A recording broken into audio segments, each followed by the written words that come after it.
जसमाथि भगवानले कृपा गर्नुहुन्छ उसको संसार खोसिदिनुहुन्छ। यो रहस्य जान्नका लागि सनातन धर्म प्रवचन श्रृङ्खला भाग 90 हेर्नुहोस्। राधे राधे। सनातन धर्म प्रवचन श्रृङ्खलाको क्रममा अहिलेसम्म हामीले यही जान्यौं कि हामी सबै अनन्त सुख चाहन्छौं। यस्तो सुख चाहन्छौं जुन प्रतिक्षण बढ्दै जाओस् र सधैँ रहिरहोस्। त्यो अनन्त मात्राको प्रतिक्षण बढ्दै जाने र सधैँ रहिरहने सुख संसारमा कहीँ पनि छैन। र हामीले शास्त्र वेदद्वारा यही बुझ्यौं कि भगवान नै आनन्द हुनुहुन्छ। त्यसैले भगवानलाई प्राप्त गरेर नै हामी सुखी हुन सक्छौं। भगवान पहिले नै हामीसँगै हुनुहुन्छ, हामी भित्रै हुनुहुन्छ, सर्वत्र हुनुहुन्छ। त्यसैले कहीँ बाहिरबाट प्राप्त गर्नु नै छैन।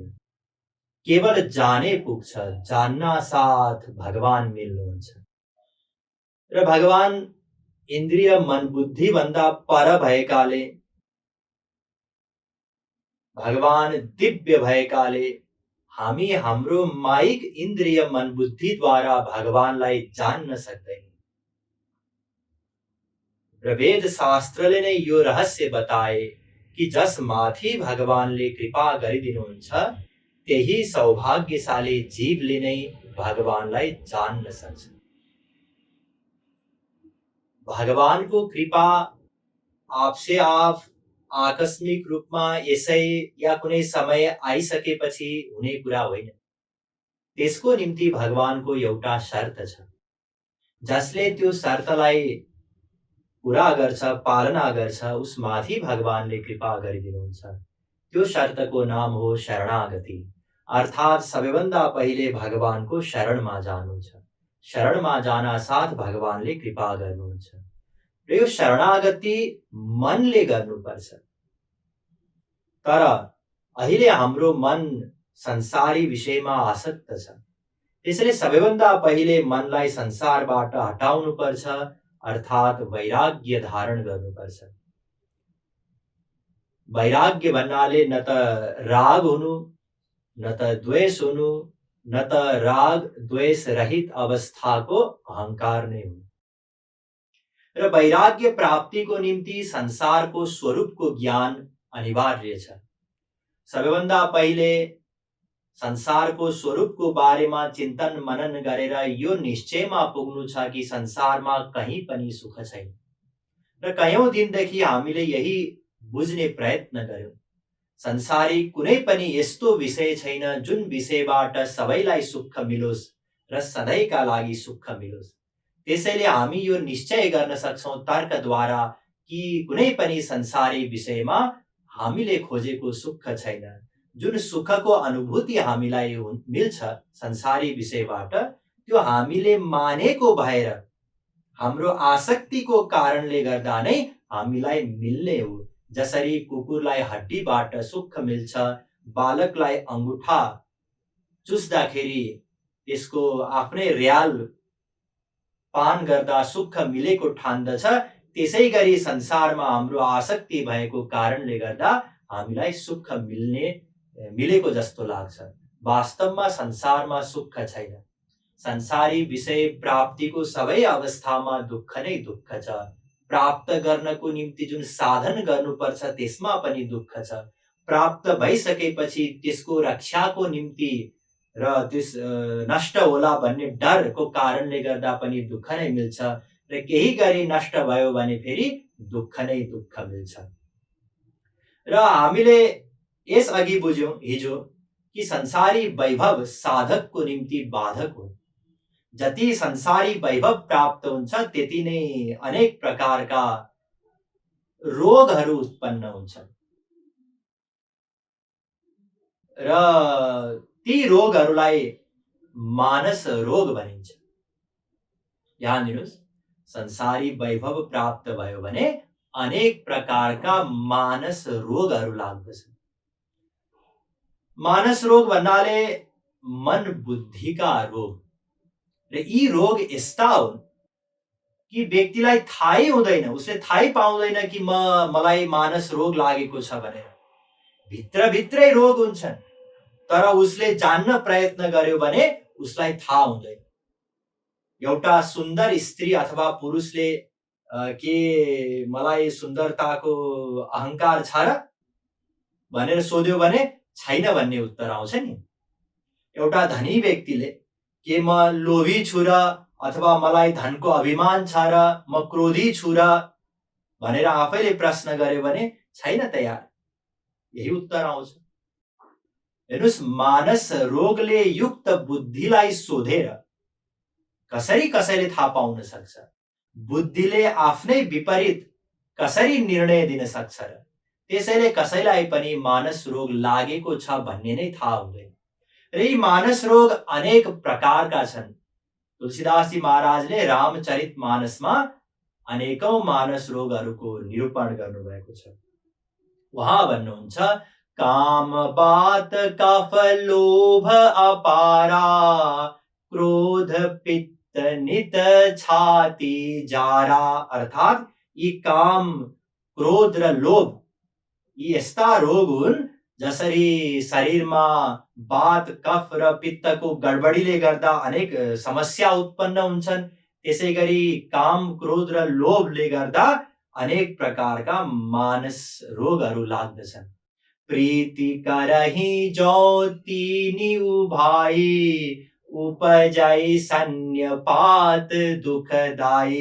जसलाई यी तीनवटाले प्रेम गर्दछन्, अर्थात काम, क्रोध, लोभ जसमा हुन्छ, उसलाई सन्निपात समान विषम ज्वर उत्पन्न हुन्छ, अत्यन्त कष्टदायी। विषय मनोरथ दुर्गम नाना, ते सब शूल नाम को जाना। त्यसै गरी अनेक प्रकारका हाम्रा कामनाहरू हुन्छन् मनका, कयौं अत्यन्त दुर्गम हुन्छन्, प्राप्त गर्न नै सम्भव हुँदैन। ती सबै शूल रोग समान हुन्। वायु बिग्रिनाले पेटमा, छातीमा कहीँ कहीँ घोज्छ नि, शूल चढ्यो भनेर भन्छन् नि, त्यसले अत्यन्त पीडा उत्पन्न हुन्छ। त्यसै गरी कामनाले गर्दा पनि हामीलाई अत्यन्त पीडा उत्पन्न हुन्छ। त्यसै गरी अरू पनि रोग बताउनु भएको छ तुलसीदासजी महाराजले। ममता दादु कंडु ईर्षाई, हर्ष विषाद गरह बहुताई। अर्थात यो जुन ममता हो, हाम्रो माया मोह ममता हुन्छ नि, त्यो दाद समान हो। र ईर्ष्या, अरूलाई देखेर जुन हामी ईर्ष्या गर्दछौं, त्यो लुतो समान हो। त्यसले गर्दा पनि अत्यन्त कष्ट मिल्छ।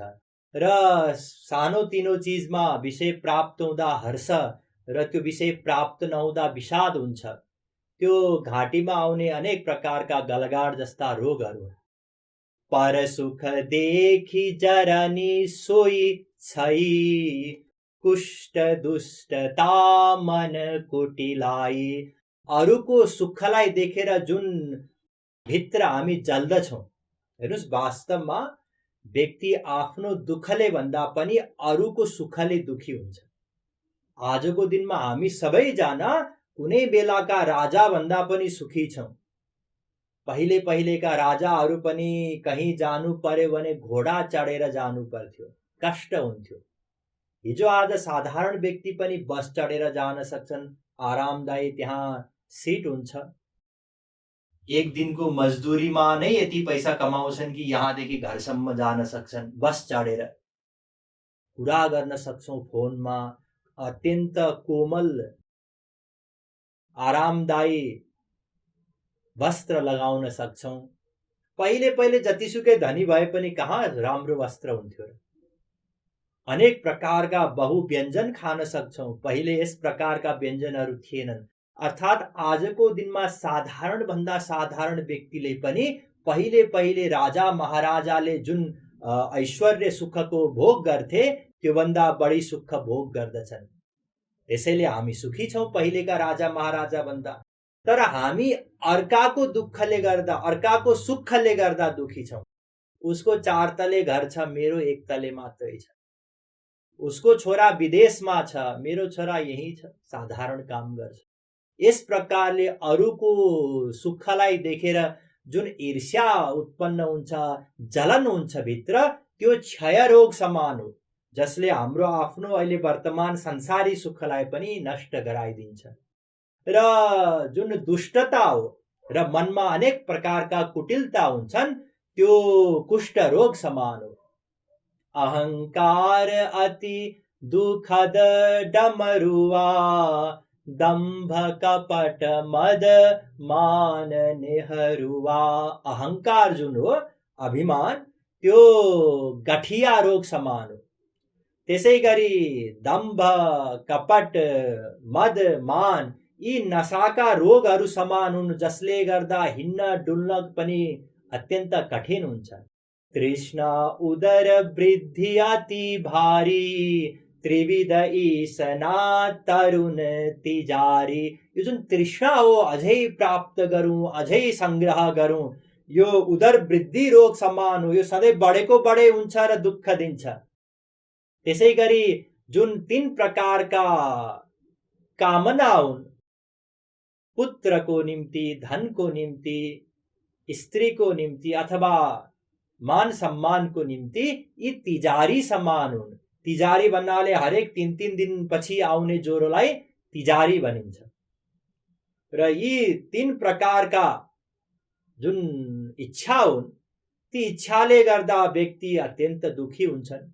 जुग विधि ज्वर मत्सर अविवेका, कहाँ लागी कहौं कुरोग अनेका। यो जुन मत्सर अर्थात डाह र अविवेक हो, अज्ञानता, यी दुवै ज्वरो समान हो। र कहाँसम्म वर्णन गरौँ, मानस रोगको कुनै सीमा नै छैन, अपार छन्, अनेक छन्। मानस रोग कछुक में गाए, हही सबके लखी बिरले न पाए। यी अनेक प्रकारका मानस रोगहरू मध्ये मैले केही मात्रै यहाँ बताए। र सबैभन्दा महत्त्वपूर्ण कुरा अगाडि तुलसीदास जी महाराजले बताउनु भयो, हही सबके, सबैमा हुन्छन् यी मानस रोग, तर लखी बिरले न पाए, कोही मात्रै यो मानस रोगलाई देख्न सक्छन्। अर्थात् मलाई रोग लागेको छ, ममा पनि मानस रोगहरू छन् भन्ने थाहा पाउँछन्। अधिकांशलाई थाहै हुँदैन। र रोग लागेको छ भने थाहै नभएपछि हामी रोगको उपचार गराउँदैनौँ नि, लापरवाही गर्छौँ। त्यसैले गर्दा थाहा नपाएको कारणले गर्दा मानस रोगको उपचारको निम्ति समय निकाल्दैनन्, साधना गर्दैनन्। कसैलाई हामीले सोध्यौँ, तपाईँ सत्सङ्गमा आउनुहुन्न त? अब त 50 वर्ष भइसक्नु भयो, अब त रिटायर्ड भइसक्नु भयो, अब त आउनुहोस्। समय नै छैन, फुर्सदै छैन। साधना गर्न त धेरै परको कुरा, केवल प्रवचन सुन्नकै निम्ति पनि फुर्सद नै हुँदैन, यो स्थिति छ। अस्तु, जति संसारी वैभव कसैलाई प्राप्त हुन्छ, त्यति नै त्यो व्यक्तिको मानस रोग प्रबल हुन्छ। जसको जति धेरै संसारी वैभव, त्यो त्यति नै धेरै रोगी। त्यसैले रोग निर्मूलतिर लैजानको निम्ति, रोगलाई निको पार्नेतिर लैजानको निम्ति संसारी वैभव पनि कम हुनु पर्यो। त्यसैले भागवतमा देवर्षि नारदजी भन्नुहुन्छ, असतः श्रीमदान्धस्य दारिद्र्यं परमञ्जनम्, आत्मौपम्येन भूतानि दरिद्रः परमीक्षते। भागवत 10:10-13। अर्थात जुन यो संसारी वैभवको कारणले गर्दा व्यक्तिहरू अन्धा समान भएका छन्, उनीहरूको निम्ति सबैभन्दा श्रेष्ठ औषधि हो दरिद्रता। दरिद्रता भन्नाले संसारी विषयको अभाव। हेर्नुस्, यदि कुनै वैद्यलाई गएर मलाई यस्तो रोग लागेको छ भनेर उपचार के हो भनेर सोध्यो भने वैद्यले उपचार पनि बताउँछ, साथसाथै यस्तो यस्तो चीज, यो चीजबाट बच्नुहोस्, यसको परहेज गर्नुहोस् भन्छ नि।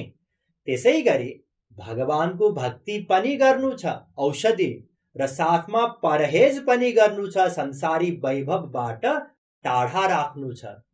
र जो साधक हुन् उनीहरूको यदि संसारी वैभवबाट उनीहरूले परहेज गरेनन् भने त्यो साधना उनीहरूको अगाडि बढ्न सक्दैन।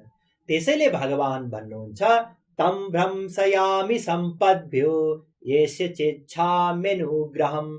भागवत 10:27 अर्थात जसमाथि भगवानले कृपा गरिदिनुहुन्छ उसको संसारी वैभवलाई नष्ट गरिदिनुहुन्छ। ध्यान दिनुहोस्, अब यहाँनेरि हाम्रो गाडी अड्किन्छ, यो सुन्नासाथ हाम्रो बुद्धि एकछिन खराब हुन्छ, विचलित हुन्छ कि जसले भक्ति गर्छ भगवानको उसको संसार भगवानले नष्ट गरिदिनुहुन्छ। एउटा कुरा त के हो भने हामी चाहदैनौँ र यो मायाबाट छुटकारा मिलोस्, संसारबाट हामी पार पाऊँ, यो माया हाम्रो जुन बन्धन हो त्यो नष्ट होस्, हाम्रो संसार नष्ट होस् भन्ने त हामी चाहन्छौँ नि, हैन र?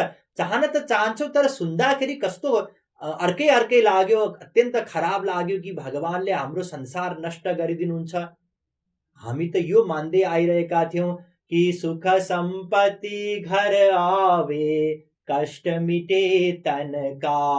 हे प्रभु, सुख सम्पत्ति घरमा आओस्, शरीरको कष्ट पनि मेटियोस्, यस्तो माग्दै थियौँ हामी त अस्तिसम्म। तपाईको प्रवचन सुन्नु अघिसम्म तपाईँ भन्दै हुनुहुन्छ, म केही भन्दै छैन, म भगवानकै बाणी यहाँहरू समक्ष जस्ताको तस्तै राख्दैछु। भगवानले नै बताउनु भएको छ, यस्याहमनुगृह्णामि हरिष्ये तद्धनं शनैः। भागवत 10:88-8। जसमाथि म कृपा गर्दछु बिस्तारै बिस्तारै उसको संसार खोज्दै जान्छु। हेर्नुस्, जबसम्म संसारी वैभव रहन्छ तबसम्म त्यो साधकको प्रगति नै हुन सक्दैन। त्यो साधकले संसारमा सुख छैन भन्ने बोध नै गर्न सक्दैन। साथै श्रीकृष्ण नै मेरो हुनुहुन्छ, संसारमा कोही पनि मेरो होइन, यसको पनि बोध गर्न सक्दैन।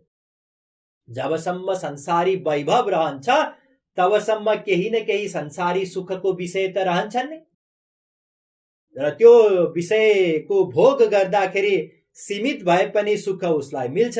एउटा विषयबाट फेरि खत्म भयो, अर्को विषयबाट सुख मिल्छ।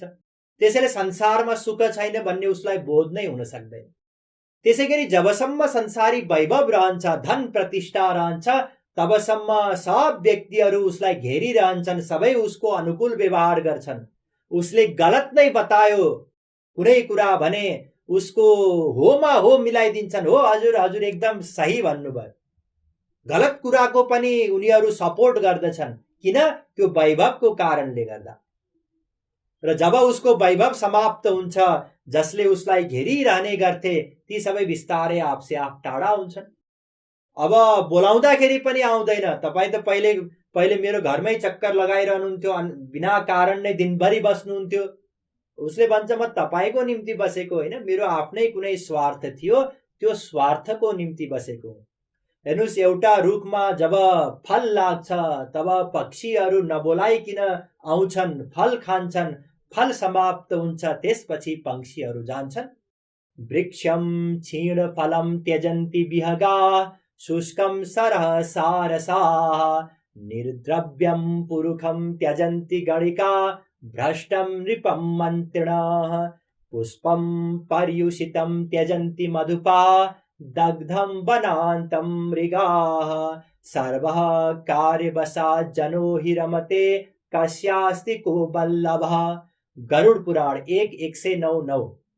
अर्थात अघि जुन वृक्ष र पक्षीको उदाहरण दिए त्यही हालत सर्वत्र हो। एउटा पोखरीमा यदि पानी सुक्यो भने अब त्यहाँ हाँसहरू जाँदैनन्। एउटा पुरुषको धन सकियो, अब निर्धन भयो भने अब वेश्याले उसबाट आशा गर्दिन। एउटा राजाको वैभव समाप्त भयो भने अब मन्त्रीहरू उसको साथमा रहँदैनन्। भवरा पनि जब फूलको रस चुस्दछ, बासी हुन्छ जब फूल, अनि त्यो फूललाई छोडेर जान्छ। त्यसै गरी जब जङ्गलमा खडेरी परेर सबै सुक्दछ अथवा आगलागी भएर सबै हराभरा जुन जङ्गल हो खण्डर समान हुन्छ, त्यसपछि मृगले पनि जङ्गललाई छोडिदिन्छ। संसारमा सबैजना केवल आफ्नो सुख चाहन्छन्, आफ्नै स्वार्थकै निम्ति कसैलाई प्रेम गर्दछन्। यो कुरा त्यो व्यक्तिलाई तबसम्म बोध हुँदैन जबसम्म संसारी वैभव रहन्छ। जबसम्म संसारी वैभव रहन्छ तबसम्म उसले त्वमेव माता च पिता त्वमेव यो भित्रबाट उसलाई बोध नै हुन सक्दैन, उसले बोल्न नै सक्दैन भित्रबाट। त्यसैले भगवानले ब्रह्माजीलाई बताउनु भएको छ, ब्रह्मन् यमनु गृह्णामि तद्विशो विदुनोम्यहम् यन्मदः पुरुषः स्तब्धो लोकं मां चावमन्यते। भागवत 8:22-24। अर्थात हे ब्रह्मा जी, जसमाथि म कृपा गरिदिन्छु उसको संसार नष्ट गरिदिन्छु। जुन जुन संसारी विषयको कारणले गर्दा उसमा अभिमान छ, अहंकार छ, ती ती संसारी विषयहरू म नष्ट गरिदिन्छु। जसरी आमाले बच्चाको खेलौना खोज्छिन् नि, बच्चा पढ्न जान मानेन, त्यही खेलौनामै भुलिरह्यो, जे उसले खाना खानु पर्ने थियो अथवा जे गर्नु पर्ने थियो गरेन भने आमाले त्यो खेलौना खोसेरै भए पनि त्यो काम गराउँछिन्, पढ्न लगाउँछिन्, होमवर्क गर्न लगाउँछिन्। त्यसै गरी भगवानले संसारी वैभव रूपी खेलौनालाई खोसेर भगवानतिर अग्रसर गराउनुहुन्छ साधकलाई। र जुन दुःख आइपर्छ त्यो दुःखले गर्दा नै हामी भगवानको भक्तिमा तीव्र रूपले अगाडि बढ्न सक्छौं। जग का जो दुख मिले गोविंद राधे, सोई दुख वाते हरि भजन करा दे। राधा गोविंद गीत। अर्थात संसारमा यदि दुःख मिल्यो भने व्यक्तिले त्यही दुःख भएर नै दुःखकै कारणले गर्दा भगवानको भक्ति गर्दछन्। हिजो हामीले चर्चा गरेका थियौं नि, 4 प्रकारका व्यक्ति हुन्छन्। पहिलो त्यो जोसँग संसार छ उसले भगवानको भक्ति गर्दैन, र दोस्रो जोसँग संसार छैन, संसारमा अत्यन्त दुखी छ, उसले भगवानको भक्ति गर्छ। प्राय यही 2 क्याटेगोरीका व्यक्तिहरू पाइन्छन्। संसारी वैभव हुँदाहुँदै पनि भगवानको भक्ति गर्ने यो त बिरलै कोही हुन सक्छन्। सूचिनाम श्रीमताम गेहे योग भ्रष्टो भिजायते। गीता 6:41। ती योग भ्रष्ट साधक हुन् जसले पूर्व जन्ममा साधना गर्दा गर्दा अब केही बाँकी रहेको थियो, उनीहरू नै योग भ्रष्ट साधकको रूपमा यो वर्तमान जन्ममा संसारी वैभव हुँदाहुँदै पनि भगवानको भक्ति गर्न सक्छन्। अन्यथा हामी सबैका निम्ति संसारी विपत्ति नै भगवानको भक्तिको निम्ति सहायक हो। त्यसैले संत कबीरदास जी भन्नुहुन्छ, सुख के माथे सील परे नाम हृदय से जाय, बलिहारी वा दुख की जो पल पल नाम रटाय। अर्थात यदि सुखको हाम्रो जस्तै स्वरूप भएको भए कबीरदास जी भन्नुहुन्छ त्यसको टाउकोमा सुली हानिदेऊ। किनकि संसारी सुख यदि कसैलाई प्राप्त भयो भने अब ऊ भक्ति नै गर्दैन भगवानको। भगवान उसको हृदयबाट बाहिर निस्किनुहुन्छ, त्यो सुखले निकालिदिन्छ। र यदि संसारी दुःख आइपर्यो भने त्यो संसारी दुःखले पल पल भगवानको नाम रटाइदिन्छ। त्यसैले निष्कर्ष के हो भने हिजो त हामीले यो बुझेका थियौं कि जसमाथि भगवानले कृपा गर्नुहुन्छ भगवानले संसार दिनुहुन्न, र आज अझै गहिरो कुरा व्यक्त गरियो कि जसमाथि भगवानले कृपा गर्नुहुन्छ उसको संसार खोसिदिनुहुन्छ। किनकि संसारी वैभव साधकको साधनामा बाधक हो। साधकले पनि चाहदैन जसले भगवानलाई नै लक्ष्य मान्यो, त्यो अनन्त सुखलाई नै लक्ष्य मानेर जो साधना गर्दछ उसले संसारलाई लक्ष्य बनाउन नै सक्दैन। यदि कसैले संसारलाई लक्ष्य बनाउँछ भने अब उसले भगवानलाई फेरि लक्ष्य बनाउन सक्दैन। र ती साधकको निम्ति भगवानले संसार दिनुहुन्न, उल्टो बरु संसार खोज्नुहुन्छ ताकि संसारबाट वैराग्य होस्, दुखी होस् र भगवत क्षेत्रमा चलोस्। र वास्तविक भगवानको कृपा संसार दिनु होइन, धन पुत्र पद दिनु होइन। वास्तविक भगवानको कृपा हो संसारबाट वैराग्य हुनु, भगवान प्रति प्रेम बढ्नु। यही भगवत कृपा हो। अस्तु, संसारको स्वरूपको बारेमा कयौं दिनदेखि हामीले चर्चा गर्दै बारम्बार यही निश्चयमा पुग्यौं कि संसारमा हामीले खोजेको सुख छैन। यस प्रकारले बारम्बार चिन्तन गर्दा गर्दा मन संसारी विषयबाट वैराग्य हुन्छ, विरक्त हुन्छ। यस प्रकार जब वैराग्य मिल्छ हामीलाई, जब मन विरक्त हुन्छ, त्यसपछि भगवानलाई प्राप्त गर्नको निम्ति अथवा भनौं शरणागतिको अवस्थामा पुग्नको निम्ति जे मार्गहरू, ती मार्गको निरूपण गर्नु पर्यो। र त्यो निरूपण गर्नको निम्ति कुनै एउटा वास्तविक गुरुको आवश्यकता पर्दछ। त्यो वास्तविक गुरुले सबैभन्दा पहिले म को हुँ यो सम्झाउनुहुन्छ। त्यसपछि मेरो को हुनुहुन्छ त्यो सम्झाएर उहाँको शरणमा जाने मार्ग प्रशस्त गर्नुहुन्छ। अब हामी यी विषयहरूका बारेमा चर्चा गर्नेछौं, गरिनेछ फेरि कुनै दिन। वृन्दावन बिहारी लाल की जय।